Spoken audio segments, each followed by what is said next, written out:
My cousin publicly humiliated my autistic son in front of dozens. So we left and she called CPS and tried to have my son taken away, not realizing just how fast the tables can turn. My cousin Vanessa was having a wedding. My son Mikey was the first person I told. He has semi-low functioning autism, so more often than not, my friends or acquaintances specifically request for him not to come, which meant we never went to events together. But I assumed my aunt would be different. When I told him, he started jumping up and down and clapping his hands. Really, Daddy? Really, I can go? When I exclaimed an enthusiastic yes, he jumped into my arms and we twirled around. One symptom of his autism is that he is quite easily joyed by the little things in life. So as we made our way to the wedding rehearsal, I made sure to prep Mikey on wedding manners. Don't talk during the ceremony.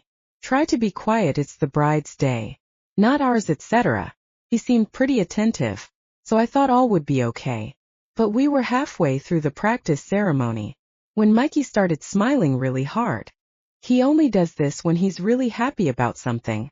So I squeezed his hand tight as if to say, I'm happy too.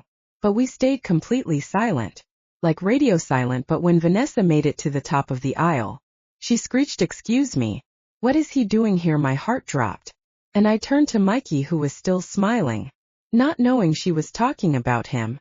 No one else said anything, but instead of just continuing the ceremony and focusing on her wedding, Vanessa turned to her groom and screamed like a banshee, "I thought you told him not to come."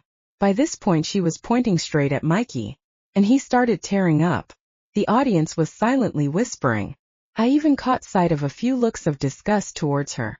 Unfortunately, they were the minority, because most of the audience were nodding their heads in agreement, as if it was the most disgraceful thing they'd ever seen. I want to yell at Vanessa to tell everyone, I can't wait until she dies of obesity, so me and Mikey can dance on her grave. But I didn't say any of that. Wanted to be a good role model for Mikey, so we just walked out as soon as we were outside the church. Mikey had a meltdown. "Why would she say that about you, Daddy? That was so mean." Thank the heavens he didn't know it was about him. Son, some people are just bitter because they don't like themselves. Luckily, this was just the wedding rehearsal, and 2 days later the real wedding happened. Luckily, Mikey believed the one we went to was the real one, so he didn't question it. When I left him with the babysitter for the day, I'm a pretty big marriage guy, so for the first half of the day, I let Vanessa have her moment completely undisturbed. It wasn't until dinner that I tapped my glass to make a speech. The whole room was silent. Vanessa took the opportunity to mouth the words, "Thank you for not bringing him." I smiled, but not for the reason she was thinking. As you can see, I am currently at this wedding without my wonderful son Mikey. The air was filled with an awkward tension, but I didn't care. A lot of you didn't want him here today, but he still wanted to give a few words. I then took my phone out and started playing a voice recording. It was one I had secretly recorded, of Mikey talking about how happy he was for Vanessa and her husband, in 7-year-old terms. Hearing his voice so full of happiness made me tear up, and the rest of the table did too. Except Vanessa, who looked so angry I thought she was about to explode. Still, she cheers with me and the rest of the family. Little did I know that moment ended up being the calm before the storm, because the next day, not even 24 hours later, there was a knock at the door. And it wasn't Vanessa. Instead, it was CPS. They asked me a few vague questions before barging past me and examining my home. My head was spinning and I barely understood what was going on. The woman started marking every little thing down on a clipboard. Mikey's mattress with no bed frame because of overstimulation noted. Plastic on the furniture because of Mikey's toilet accidents. Locks on the cupboards to protect him from sharp objects. All noted, all marked as evidence. I tried to tell her about his autism, but that's when she whispered under her breath, "That's what they all say," before calling her higher up.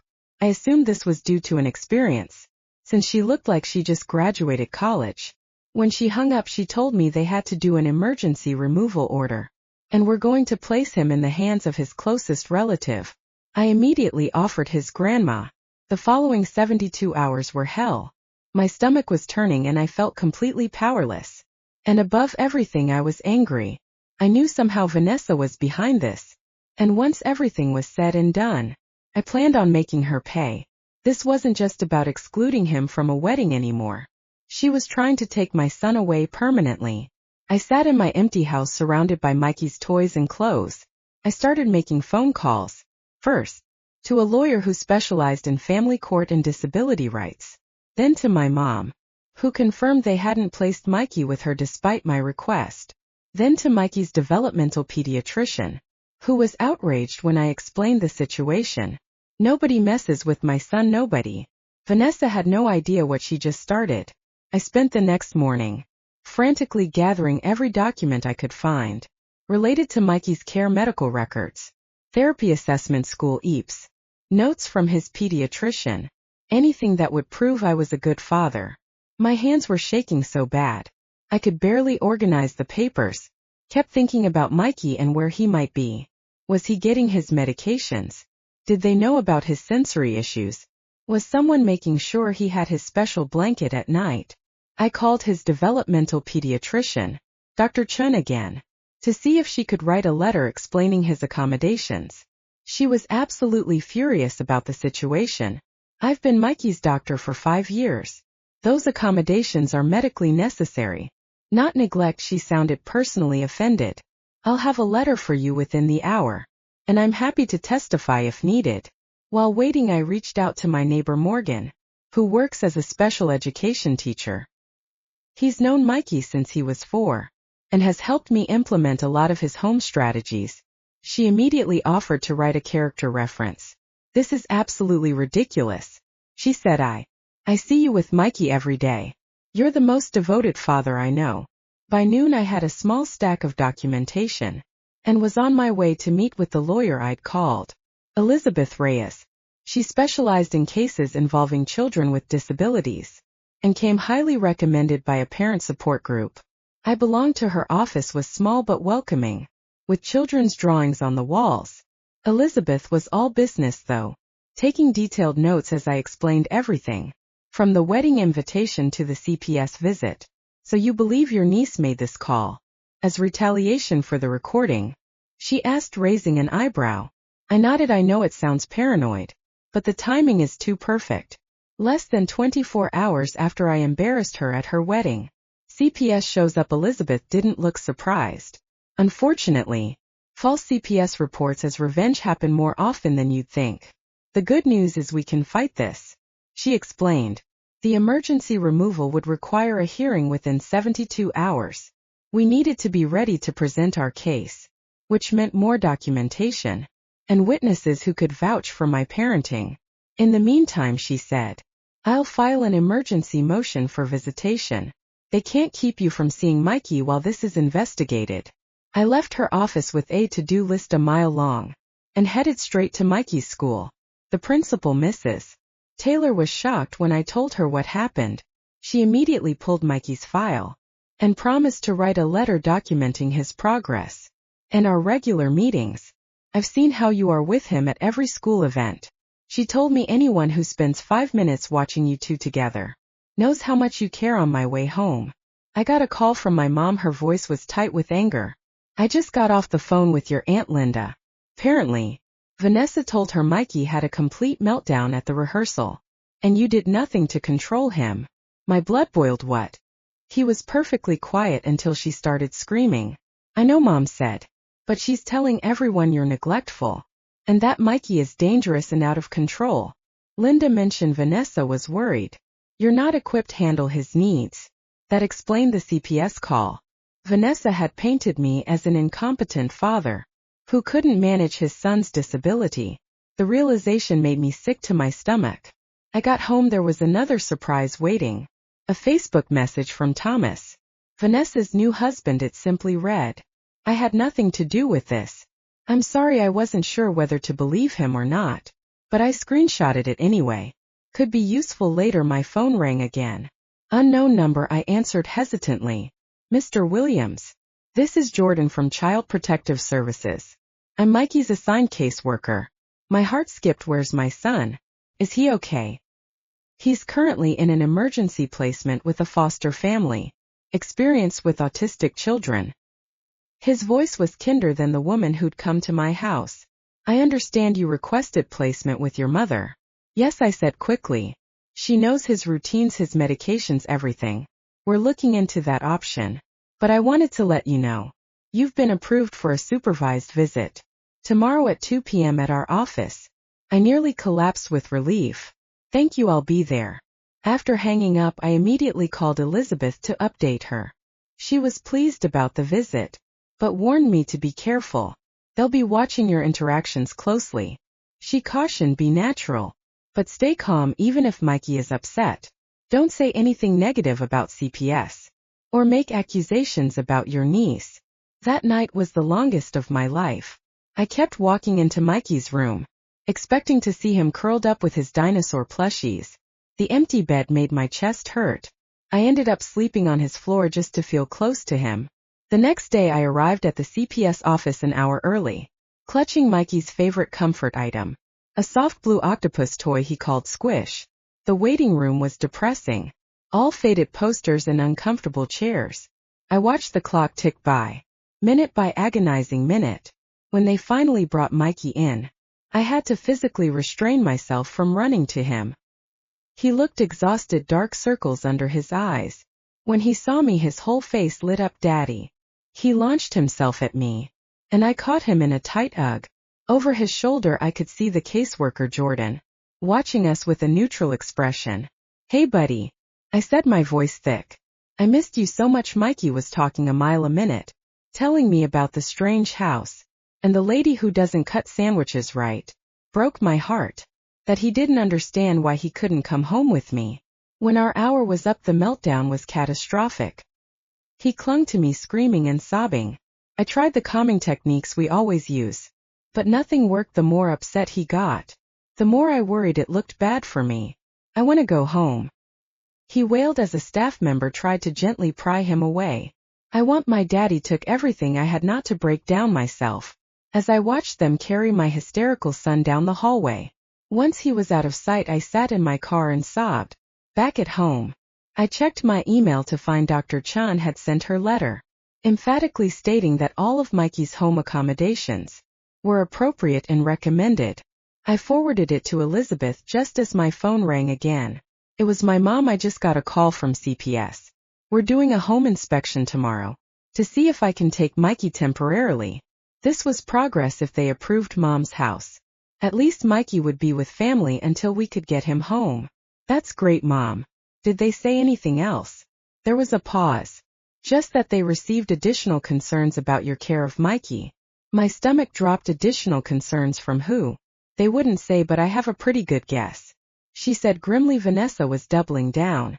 I wondered what new lies she was telling now. The thought made me angry enough to do something I probably shouldn't have. I called her directly. To my surprise, she actually answered. What do you want? Her voice was cold. I want to know why you're trying to take my son away from me, I said, struggling to keep my voice steady. She scoffed. I'm not doing anything, except expressing legitimate concerns about my nephew. Mikey needs professional help, not just you making excuses for his behavior. He has professional help. He has doctors and therapists and he still can't behave properly in public. She interrupted. The way you let him act at my rehearsal proves you can't handle him. I was so stunned I could barely speak. He was completely quiet until you started screaming at him.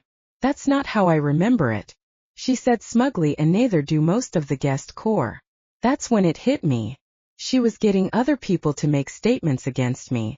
I hung up before I could say something I'd regret. I immediately called Elizabeth to tell her about the conversation. She advised me not to contact Vanessa again, and to document everything that had happened so far. I spent the rest of the evening writing a detailed timeline, from the wedding invitation to the CPS visit. The hearing was scheduled for the next day. Elizabeth met me outside the courthouse, looking confident in a crisp suit. We have strong documentation, she reassured me, and Dr. Chan will be testifying by phone. As we walked in, I saw Vanessa sitting in the hallway with an older woman I didn't recognize. She smirked when she saw me. The hearing room was small and less formal than I expected. The judge, an older man named Judge Williams, reviewed the initial CPS report, while Elizabeth presented our documentation. the letters from Dr. Chun, Mrs. Taylor and Morgan, along with all of Mikey's medical records. Your Honor. Elizabeth said the accommodations CPS flagged as concerning are all medically recommended for a child with Mikey's specific needs. They're not signs of neglect, but of attentive parenting. The CPS worker who'd inspected my house testified next, describing what she'd found. When questioned by Elizabeth about her experience with autistic children, she admitted she had limited training. And did you consult with any autism specialists before determining these accommodations were inappropriate? Elizabeth asked. Well, no, but thank you. Elizabeth cut her off smoothly. Dr. Chen's testimony was powerful. She explained each accommodation in detail and why it was necessary for Mikey. She also emphasized how well Mikey was doing under my care. I have patients whose parents refuse to implement these strategies, she said firmly. Mr. Williams has gone above and beyond to create an appropriate environment for his son. I thought we were making progress until the CPS attorney called his next witness Vanessa. She walked to the front looking solemn, but I could see the satisfaction in her eyes. She described the rehearsal incident completely differently, claiming Mikey had been disruptive and uncontrolled. She also said she'd seen me manhandle him when he got upset. I've been concerned about my uncle's ability to parent for years, she said with fake sincerity. I only called CPS because I genuinely fear for Mikey's well-being. Elizabeth's cross-examination was brutal. Miss Johnson, isn't it true that you called CPS less than 24 hours after Mr. Williams played a recording of his son at your wedding reception? Vanessa shifted uncomfortably. The timing coincidental. And isn't it true that you explicitly didn't want Mikey at your wedding because of his autism? That's not. Yes or no, please. Vanessa glared. I wanted an adult-only wedding. Elizabeth smiled slightly. Yet several children were present. Correct, your flower girl, ring bearer, and at least 3 other guest children. Vanessa's face flushed. Those children know how to behave. So it wasn't an adult-only wedding. You specifically didn't want one child, Mikey, because of his disability. The judge was watching Vanessa carefully now. Elizabeth continued her questioning, establishing that Vanessa had rarely interacted with Mikey before the wedding and had no expertise in autism or child development. One final question, Elizabeth said. Did you tell your guests that Mr. Williams shouldn't bring Mikey to the rehearsal? Vanessa hesitated. I might have mentioned it to a few people. So you deliberately excluded a child based on his disability, then called child services when his father brought attention to this discrimination? Objection. The CPS attorney called argumentative. Stained, said the judge, but he was frowning at Vanessa. When it was time for closing statements, Elizabeth emphasized that while Mikey's care might look unusual to someone unfamiliar with autism, everything in my home was designed for his well-being. The only evidence against my client is the testimony of a woman who has demonstrated clear bias against his son and who made this report immediately after being embarrassed at her wedding. Judge took a short recess to review everything. Those 20 minutes felt like years. I kept replaying Vanessa's testimony in my head, furious at how she twisted everything. When Judge Williams returned, he looked directly at me. Mr. Williams, I'm dismissing the emergency removal order. Based on the evidence presented, I see no indication of neglect or harm. In fact, quite the opposite. The relief was so intense I nearly fell out of my chair. However, he continued, I am ordering a follow-up home visit with a specialist in developmental disabilities to ensure all accommodations are appropriate. Till then, your son will be placed with his grandmother, with unlimited visitation for you. It wasn't a complete victory, but it was close. Mikey would be with family, and I could see him whenever I wanted. As we left the courtroom, Vanessa pushed past me, face twisted with anger. This isn't over, she hissed. Elizabeth put a hand on my shoulder. Actually, I think it is, she said loudly enough for Vanessa to hear. And if you make any more false reports, my client will pursue legal action for harassment. I was allowed to pick Mikey up from the foster home that afternoon. The foster mom seemed nice, but admitted he'd been struggling. He's barely slept, she told me gently. He keeps asking for his daddy in his room. Mikey saw me. He was cautious at first, like he was afraid I'd disappear again. But when I told him we were going to Grandma's house, his whole body relaxed. And you'll be there too? He asked anxiously. Every day, buddy. I promise. On the drive to my mom's. Mikey fell asleep clutching Squish. I kept glancing at him in the rearview mirror, still not quite believing I had him. Back at Mom's house, we set up his temporary room together, trying to make it as familiar as possible. I brought his weighted blanket, his visual schedule board, and some of his favorite books. Mom had already stocked the fridge with his preferred foods. I always knew that girl was trouble, Mom muttered as we work. Even as a child, she was a bully. I told her about Vanessa's threat as we left court. Mom shook her head. Let her try something, he said fiercely. We're ready for her now. That night I stayed at Mom's, sleeping on an air mattress next to Mikey's bed. Around midnight I woke to find him standing next to me, tears streaking his face. What's wrong, buddy? I asked, pulling him close. I had a bad dream, he whispered. The mean lady took me away again. I held him tight, promising no one would ever take him away. Eventually he fell back asleep in my arms, and I carefully carried him back to bed. The next morning I got a call from Jordan, the CPS caseworker. The specialists would be doing their home visit at my house. The following day we arranged for Mikey to be there too, so they could observe us in our normal environment. For what it's worth, Jordan said, after reviewing Dr. Chen's letter and the judge's decision, I don't anticipate any issues. Spent the day deep cleaning the house and making sure everything was perfect. Mom helped me organize Mikey's medication chart and therapy schedule to show the specialist. Good evening. I got a strange text from an unknown number. Check your email, you need to see this. I opened my email to find a message with no subject line. The attachment was a video file. I clicked play and felt my blood run cold. It was footage from Vanessa's wedding reception, taken by someone at a nearby table. It showed me giving my toast and playing Mikey's recording, but it also captured what happened after. When I thought no one was watching, Vanessa was leaning close to several guests, pointing at me and clearly talking about me. The camera was too far away to catch what she was saying, but her gestures were animated and angry. Then came the decisive moment. She pulled out her phone, typed something, and showed it to the person next to her, who nodded encouragingly.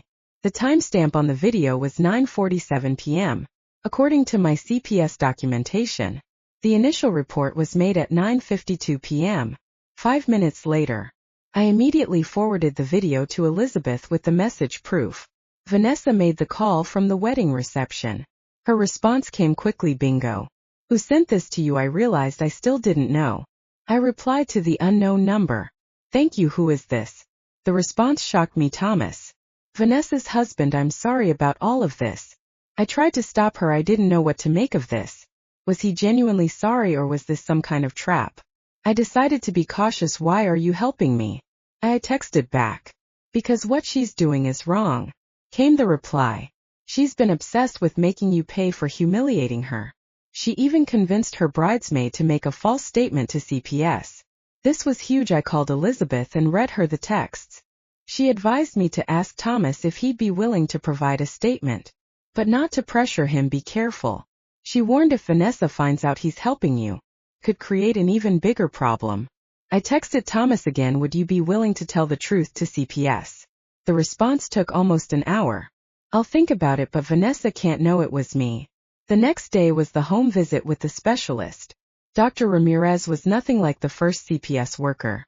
She was older, experienced, and immediately got down on Mikey's level to talk to him. She asked him to show her his room, his toys, his schedule board, treating him with respect rather than pity. She spent 2 hours observing us together, asking thoughtful questions about our routines, and watching how Mikey and I interacted. She nodded approvingly when she saw his sensory corner, and the picture communication cards we used when he was overwhelmed. You've created a very supportive environment, she told me as we wrapped up. My report will reflect that. I felt a weight lifting off my shoulders. We were almost through this nightmare. I just needed her official report, and then Mikey could come home permanently. Good evening. I got another text from Thomas. Vanessa knows someone sent you the video. She's furious, be careful. Before I could respond, my phone rang. It was Jordan from CPS. Mr. Williams. I'm calling because we've received another report regarding Mikey. My heart sank. What now? The caller claims you've been medicating your son unnecessarily to control his behavior. I couldn't believe it. That's completely false. His medications are all prescribed by Dr. Chun. I have the records to prove it. I understand, Jordan said, sounding tired given the circumstances and the judge's previous ruling. We're not taking action on this report. But I wanted you to be aware Vanessa was getting desperate. The fact that this new accusation wasn't being acted on suggested CPS was starting to see through her tactics. But I was still worried about what she might try next. I called Elizabeth again to update her on the new development. This is actually good for us. She said multiple false reports strengthen our case if we need to take legal action against her for harassment. What should I do now? I asked. Document everything, and I think it's time we have a serious conversation about a restraining order. The next day Dr. Ramirez's report came in. As expected, it was extremely positive, concluding that my home was ideally suited to meet Mikey's developmental needs, and that our bond was secure and nurturing. She specifically noted that all medications and therapies were appropriate and well managed. Jordan called that afternoon. Based on Dr. Ramirez's assessment, we're closing the case. Mikey can return home immediately. I nearly cried with relief. Thank you, Mr. Williams. Jordan added off the record. I want to apologize for how this was handled initially. The first caseworker should have recognized the specialized accommodations for what they were. I appreciated his candor, but all I could think about was bringing Mikey home. I drove to my mom's house immediately to share the news. Mikey was ecstatic, jumping up and down and flapping his hands, his way of showing extreme happiness. Mom hugged me tightly, tears in her eyes. I knew they'd see the truth. She whispered as we packed up Mikey's things. My phone buzzed with a text. It was Thomas again. Just heard CPS close the case. Vanessa is planning something else. Watch your back. I stared at Thomas's text for a long minute, my hands starting to shake. Just when I thought the nightmare was ending, Vanessa was planning something else. What the hell did that even mean? I deleted the message and shoved my phone in my pocket, not wanting Mom to see how freaked out I was. Mikey was buzzing around the bedroom, happily packing his dinosaur toys and chattering about going home. Daddy, can we get ice cream on the way home? The kind with the rainbow sprinkles. Mikey was practically vibrating with excitement. I forced a smile, trying not to let my new anxiety show. Absolutely, buddy. Extra sprinkles even. I ruffled his hair as Mom gave me a knowing look over his head. Everything okay? She asked quietly, while Mikey was distracted with organizing his stuffed animals by size. I hesitated, then nodded, just ready to get him home. We loaded everything into my car, and Mom gave Mikey an extra long hug. I thanked her about 50 times for everything she'd done. The drive home was filled with Mikey's excited chatter and, as promised, a stop for ice cream.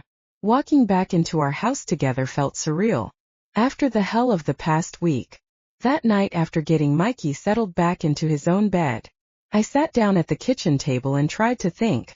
Vanessa clearly wasn't finished with us. I couldn't keep living in fear of what she might do next. It was time to go on the offensive. I called Elizabeth first thing the next morning, while Mikey was eating breakfast. I need to know what my options are here. I told her Thomas says Vanessa is planning something else against us.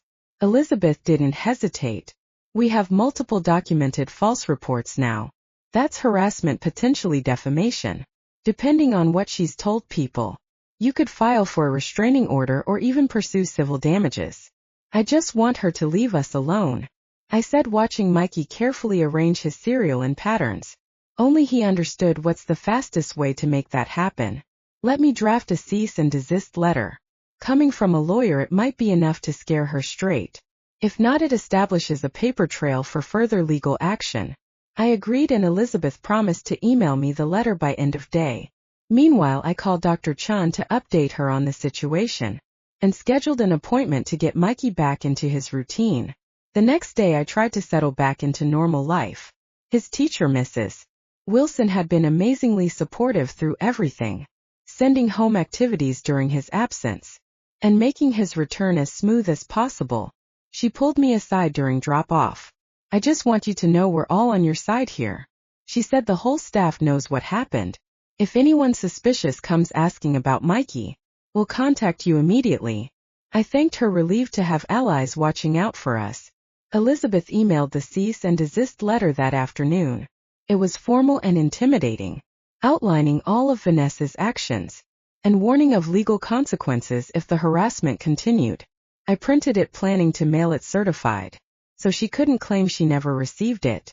That evening I was helping Mikey with his bath when the doorbell rang, telling him to stay put for a minute. I quickly dried my hands and went to answer it. When I checked through the peephole, my stomach dropped. It was Vanessa. For a split second I considered not answering, but then I realized this might be my chance to end this. Once and for all I opened the door, but blocked the entrance completely. "What do you want?" I asked coldly. Vanessa looked different than at the wedding or courthouse. Her makeup was minimal and she seemed tired. "I need to talk to you," she said. "I have nothing to say to you. In fact, I was just about to mail you this." I grabbed the cease and desist letter from the side table and thrust it at her. She took it, glancing at the letterhead. "More legal threats, real mature. You tried to take my son away from me.